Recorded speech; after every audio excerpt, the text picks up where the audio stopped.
Hello everyone. So today I'm going to teach you a new chapter that is all about the partition of Bengal. So in this chapter we will come to know that what were the reasons behind the partition of Bengal and who was responsible for the partition of Bengal, which took place in 1905. So this is all about the role played by Lord Curzon. Lord Curzon was the Viceroy of India. The, the British government who supported the Congress at the initial phases were very much disturbed now because they were of the opinion that the popularity of the Congress is increasing day by day, and this would definitely become a great problem for the government of Britain. That is why they decided to play the role of divide and rule, or we can say that they decided to follow the policy of divide and rule. That is why the British government invited Lord Curzon to do this job. So Lord Curzon came to India as a Viceroy of India, and that from day one, he decided his plan was to crush the nationalistic spirit of people of Bengal. So now let us try to know about the partition of Bengal. What actually was the partition of Bengal? We'll come to know in 1905, Lord Curzon was the one who was given the responsibility to break the unity of the people of India, and most probably the people of Bengal were highly nationalistic in character. That is why they wanted to break the nationalistic spirit of people of Bengal, but directly they could not do it. That is why we have to understand the real motives as well as the official motives of the partition of Bengal. So you can see here the map of Bengal at that time. The entire province which is in the screen, on the screen is Bengal province, which included Bengal, Bihar and Odisha. So this was the plan initiated by Lord Curzon. Accordingly, they wanted to partition Bengal. So you can see here the green part and the light green part is East Bengal, which nearly comprises the area of 2,75,938 what you call kilometers square, and the population of 31 millions, and approximately Muslim population were 8 millions, and the Muslim percentage was 58.6 percent. So the green part was East Bengal, including Assam and other small territories, and the red portion and the pink portion was the Bengal, comprising the area of 3,66,692, and the population of 54 million, and the Muslims only 9%. Okay, or we can say that 9 million, percentage wise 16.67 percentage. So now let us try to know what was the official motive behind the partition of Bengal. So you can see that Bengal during this period was very big, almost about 1,90,000 square miles and a population of 78.5 million altogether. It is said that the province of Bengal was too big to be efficiently administered by the single provincial government.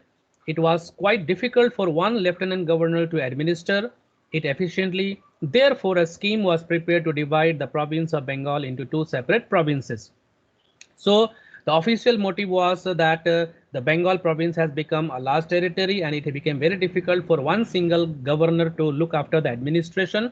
For that purpose, they decided to partition Bengal. This was just to show that they are going to partition Bengal just to make the efficient administration in Bengal. So this was the official motive. The people initially they took it in a very different way. Okay, doesn't matter. If it is for administrative efficiency, then we have no problem at all. Got it? So, but but later on, when the people came to understand the real motives of the partition of Bengal, they were very much hurt. So what was the real actual motive behind the partition of Bengal? The real motive was to break the growing solidarity of Bengal nationalism, to drive a wedge or a gap between the Hindus and the Muslims, to demonstrate the strength of British Raj. So they wanted to prove that they are very, very powerful and they can do anything in order to crush the nationalistic spirit of people of Bengal. Now we need to understand over here that the real motive, when the people of Bengal understood it, they were very much hurt. They felt that they had been tricked, they had been humiliated, and they had been humiliated by the British government. That is why they were very much unhappy, but they did not take it in a violent way. So the simple and a proper way of a protest they started, anti-partition movement they decided to start. And this way you can see here what was the reaction of the people on 16 October 1905 was the partition of Bengal. That means on 16th of October 1905 partition took place.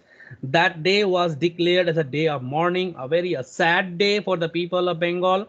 What did the people do? They could not do anything, but still they showed their protest in a different way. You can see every city, town and village now rang with the cry of Bande Mataram. Everywhere Bande Mataram, Bande Mataram. In Calcutta, the procession led to the river Ganga. Okay, after a dip, that means people took a dip into the river Ganga, took a holy bath in the river Ganga. People tied Rakhi to each other's hand, symbolizing brotherhood. In the afternoon, a veteran leader, Anand Mohan Bose, addressed the mass meeting at Calcutta and led the foundation of Federation Hall. That was a symbol of unity in Bengal. All the people gathered there took the vow of Swadeshi and boycott. So this was the initial reaction of the people of Bengal. That means the people of Bengal were very much hurt due to this partition, because people had been living together for generations and generations, right? But now all of a sudden they understood the real motive of partition was to break the unity of Hindus and the Muslims. That is why the maximum Muslims were taken to the other part. You can see here this map again.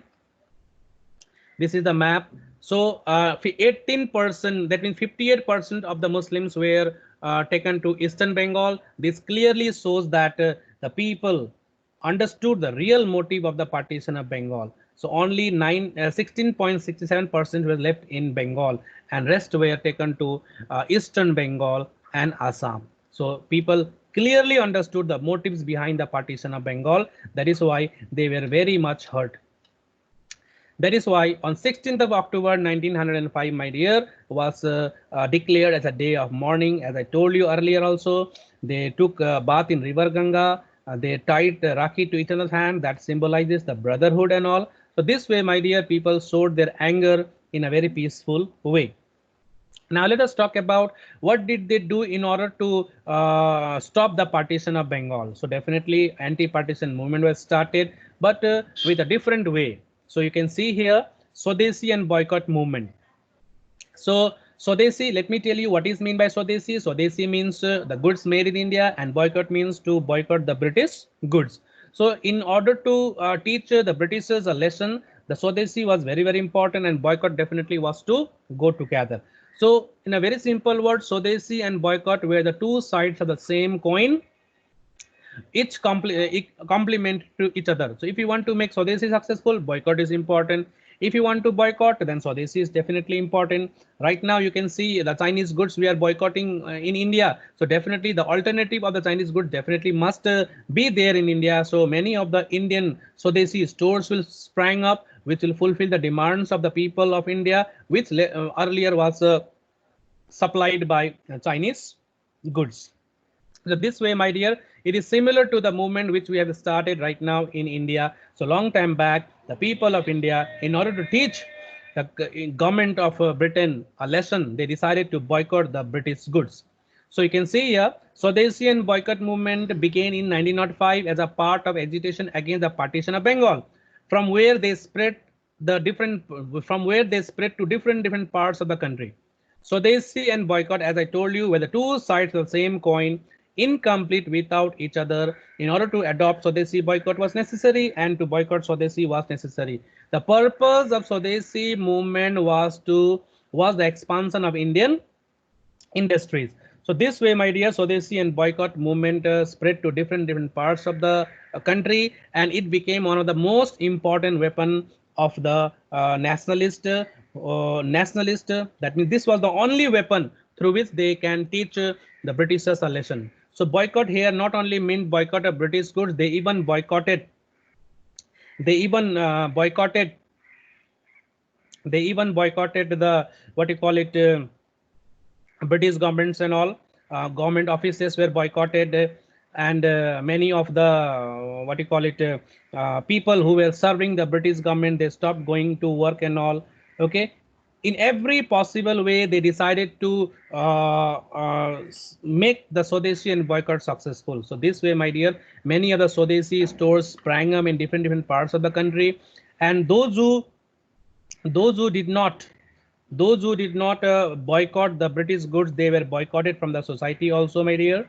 Okay, so we need to understand properly that the purpose of Swadeshi movement was to expand the Indian industries. So definitely expansion of Indian industries were there. Okay, so we can understand very clearly that what was the impact of anti-partition movement, that we'll discuss later on at last. Okay, so we need to understand the boycott initially meant the boycott of British goods only. So as time passed, my dear, in the course of time, it became more comprehensive. They now started to boycott English speeches, government posts, seats in the legislative council. People also started boycotting those people from society who did not boycott the foreign goods. Students boycotted the schools and colleges. The people of Bengal followed the Swadeshi and boycott movement as important weapon against the partition of Bengal. Okay, so this was done in order to pressurize. This was done in order to pressurize the government to listen to their request. This is what they did it. This is what they did it to pressurize the British government. So we need to understand here over is that the Swadeshi and boycott movement this was the idea given by the extremist. We'll discuss in the next class about the rise of extremism. Moderate agreed to implement the Swadeshi and boycott movement. Initially, they were not at all ready to go against the British government. They were not at all ready to go against the British government. So this way we can understand clearly that the people of Bengal were not very happy with the partition of Bengal. So now we can understand over here that what was the impact. So what was the impact of Swadeshi and boycott? You can see over here. You can see over here, it encouraged the use of Swadeshi goods. Many new industries and Swadeshi stores sprang up. It also provided employment to the unemployed craftsmen. It created much enthusiasm among the students who contributed a lot in the movement. So national literatures were encouraged, which inspired national feelings throughout the country. Okay, so this is all about the impact of anti-partition movement. So what is mean by anti-partition? Anti-partition means that means against the partition. They were completely against the partition. So definitely they were completely against the partition. So this is what we can understand, that they were completely against the partition. So we need to understand clearly over here that people who had been a sufferer, they were very much influenced by the Swadeshi movement and all. So definitely we need to understand clearly about what actually they wanted to do or achieve through partition of Bengal. So we can understand from here that okay, just a minute.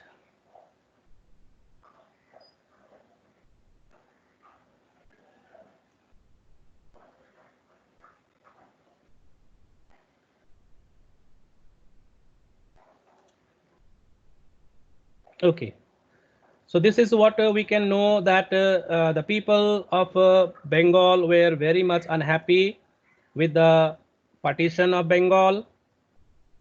That is why it was very much evident that the people of Bengal did not at all were ready to accept the partition of Bengal. So definitely some of the important dates I will tell you. In 1903,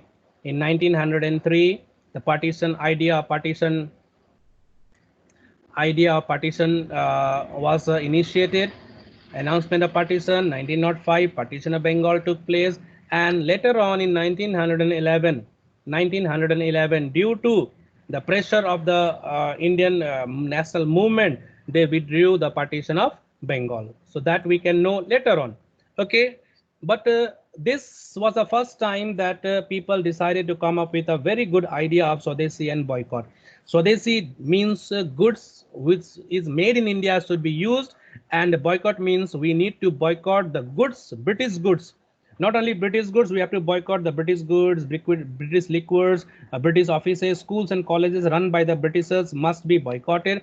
Then only we can teach the British government a lesson. So right now you can see here we cannot at all disturb the environment of the world. So what to do in order to teach China a lesson? We definitely have to boycott the Chinese goods in our country. So if we boycott the Chinese goods in our country, definitely the economy of China will definitely be hampered, and definitely they will negotiate peace with the Indian government.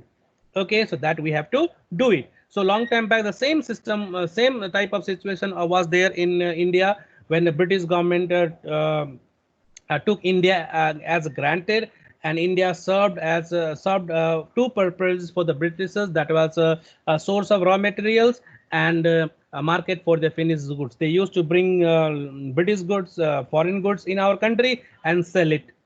So this way, the Indian industries, small scale industries, they lost their job and all. And finally, who suffered? The Indian handicraft industries, small scale industries. People became jobless, unemployment rose to height, my dear. So what to do in order to survive? Definitely we have to go through it. And the same time, in 1905, partition of Bengal took place, and that was the time when people realized that this is the right time to strike the British economy. So they decided to go for Swadeshi and boycott. So as I told you, Swadeshi and boycott are the two sides of the same coin, complementary to each other. So if you want to make Swadeshi successful, then definitely boycott is necessary. And if you want to boycott, if you want to make a boycott successful, then the alternative should be there. Indian goods should be there. So today you see we depend upon all the electronic goods from China. So now what we have to do, if we are going to boycott the Chinese goods, then definitely we need to produce those electronic goods in our country. That will give employment to lakhs and lakhs of people who are unemployed in our country. So that way our economy will rise to height, my dear. We can become self-sufficient, self-dependent. That means we call it no Atma Nirbhar. So that definitely will become if we definitely boycott, and side by side Swadeshi store has to come up. So from next time, whenever we buy goods, whenever we want to buy any type of goods, we must be careful that we definitely will avoid the Chinese goods and will definitely go for Indian goods. So definitely the same thing happened long time back. Swadeshi wanted to be, Swadeshi was the demand of the day. So in order to boycott the British goods, Swadeshi goods was definitely required. So many of the chemical factories, soap factories, match factories, small Swadeshi stores sprang up, which started giving employment to the people who had become unemployed due to the British goods in our country. So this is all about the partition of Bengal. So partition of Bengal was done in order to crush the nationalistic spirit of the people of Bengal. They wanted to break the unity of the people of Bengal. The Bengali Muslims, Bengali Hindus must be separated. Emotionally, they wanted to break them so that the nationalism which was growing on in Bengal can be stopped. Because Indian National Congress was founded by A.O. Hume with a motive that Indian National Congress problems will come directly to them. But they never thought that the popularity of the Congress will go on increasing and increasing. Okay, number one, popularity was increasing. Number two, the members were increasing. Number three, demands of the Congress were increasing day by day. So that became a great headache. So that is why they wanted to break the unity of the people of Bengal. That is why the responsibility to break the unity of Bengal was given to Lord Curzon. So Lord Curzon, from day one, when he came, he started his plan, and he planned for the partition of Bengal. Okay, so partition of Bengal was done in such a way that people later on realized that it was not for administrative efficiency they partitioned Bengal. It was their motive to break our unity. So we have been humiliated, we have been tricked, we have been crushed. That is why the people became very much annoyed, and on 16th of October 1905, they decided to go for a peaceful march, and they did it. And later on, the movement converted into a Swadeshi and boycott movement. Okay, 16 October, a peaceful march, a sad day. Okay, they went to river Ganga, took holy bath, they tied Rakhi to each other's hand. The whole city was filled with the cry of Bande Mataram and all. Meeting was organized. Okay, and then after that, Swadeshi and boycott movement was started. So people of that time, they now promoted Swadeshi goods should be used, and they asked each and every people to boycott the British goods. And to some extent it became successful, and finally in the year 1911 we can say that in 1911 what you call it, the partition of Bengal, that means they withdrew the partition of Bengal, that means partition of Bengal was revoked. Okay, so this is all about from this chapter. I would like to remind you all that the motive of this chapter was to make you understand, and the real situation of our country at present is similar to that time when we started the Swadeshi and boycott movement. The same situation is right now in our country. So definitely you will understand in context to the present movement what is the importance of Swadeshi and boycott. Okay, thank you. Today I tried in a different way to come in front of you all. So it is a first time that I'm trying to teach you this way. So there might be many flaws and all. So next time I'll try to correct it. Okay, thank you for listening to me. Okay, thank you very much. So we'll meet again in next class. Till then, please safe and take care of yourself. Take care of yourself. Thank you very much once again. So we'll meet next time. Okay, so that way we can we'll start a new class. Thank you very much.